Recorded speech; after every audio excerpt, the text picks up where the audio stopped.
ரசூலுல்லாஹி ஸல்லல்லாஹு அலைஹி வஸல்லம் சொன்னாங்க, ஒரு 3 பேர் ஒரு இடத்துக்கு போறாங்க. இடத்துக்கு போகும்போது மழை பெய்யுது. இப்ப என்ன பண்றாங்க, ஒரு குகைக்குள்ள உள்ள போயிடுறாங்க. குகையுடைய கதவு காத்துல மூடிடுது. திறந்து பாக்குறாங்க, புஷ் பண்ணி அவங்களால திறக்கவே முடியல. 3 பேரும் டிசைட் பண்றாங்க, இப்ப நம்ம திறக்க முடியாது, அல்லாஹ் நினைச்சாதான் திறக்க முடியும். நம்ம அவன்கிட்ட கேட்போம், நம்ம என்னென்ன நல்லதெல்லாம் செஞ்சிருக்கோமோ அதை சொல்லி கேட்போம். எல்லாம் நான் இதை செஞ்சிருக்கேன், எனக்கு இது ஹெல்ப் பண்ணி எல்லாம், இதை செஞ்சிருக்கேன் எல்லாம், ஹெல்ப் பண்ணி எல்லாம்னு கேட்போம். அப்படின்னு 3 பேர் முடிவெடுக்கிறாங்க. அதுல ஒருத்தர் என்ன முடிவெடுத்தாரு, நான் கேட்கிறேன்னு சொல்லி கை தூக்குறாரு அல்லாட்ட.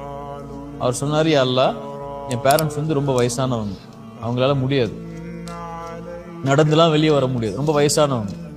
நான் தான் போய் காட்டுக்கு ஃபாரஸ்டுக்குள்ள போய் இந்த கட்டையெல்லாம் வெட்டி நான் வந்து அதை வந்து செல் பண்ணி அதுல இருந்து வரக்கூடிய காசை வச்சு ரொட்டி, இந்த மாதிரி சப்பாத்தி, இந்த மாதிரி ரொட்டி இதெல்லாம் வாங்கிட்டு வீட்டுக்கு போய் கொடுக்கணும். எனக்கு ஒய்ஃப் இருக்காங்க, பிள்ளைங்கள்லாம் இருக்காங்க. ஆனா நான் என்ன செய்வேன், வீட்டுக்கு போயிட்டு அவங்க சாப்பிட்டு அதுக்கு பிறகுதான் வந்து என்னுடைய ஒய்ஃப்கோ என்னுடைய சில்ட்ரன்ஸ்க்கோ நான் கொடுப்பேன் சாப்பாடு. ஒரு நைட் நான் போனேன், போய் பார்க்கும்போது அவங்க தூக்கிட்டாங்க. சாப்பாடு எடுத்துட்டு போறேன், மில்க்லாம் எடுத்துட்டு போறேன் அவங்களுக்கு கொடுக்கறதுக்கு, தூங்கிட்டாங்க. என்னுடைய சில்ட்ரன்ஸும் பசியில இருக்காங்க, என்னோட ஒய்ஃபும் பசியில இருக்காங்க. நான் அவங்கள வந்து நான் தூக்கத்துல இருந்து எழுப்புறது கூட எனக்கு மனசு வரல, அது அவங்களுக்கு டிஸ்டர்ப் பண்ணணும்னு சொல்லி. சரியா, அதனால நான் என்ன பண்ணிட்டேன், அவங்க பக்கத்துல உட்கார்ந்துட்டேன். காலை ஆயிடுச்சு, அது வரைக்கும் உட்கார்ந்து இருந்து அவங்களுக்கு சாப்பாடு கொடுத்து அவங்களுக்கு பால் கொடுத்து அவங்க சாப்பிட்டதுக்கு அப்புறம் தான் போய் என் ஒய்ஃப்க்கும் என்னோட சில்ட்ரன்ஸ்க்கும் நான் சாப்பாடு கொடுத்தேன். அதனால என் துவாவை நீ ஏத்துக்கோ அப்படின்னு கேட்டாங்க. அல்லாஹ் வந்து அந்த கதவை அப்படி திறந்துட்டான். என்ன சொல்ல வர்றான் அல்லாஹ் அதுல? இதுதான் எனக்கு ரொம்ப பிடிச்ச செயல்.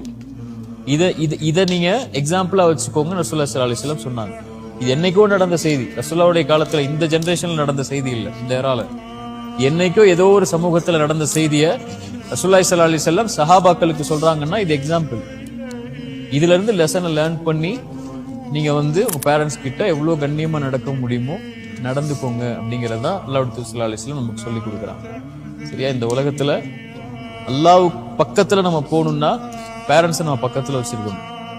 அல்லாஹ் விட்டு தூரமா நம்ம இருக்கணும்னா பேரண்ட்ஸ் விட்டு தூரமா இருந்தா போதும். அல்லாஹ் இடத்துல ரொம்ப கண்ணியமா நம்ம இருக்கணும்னா பேரண்ட்ஸ்கிட்ட நம்ம கண்ணியமா இருந்தா போதும்.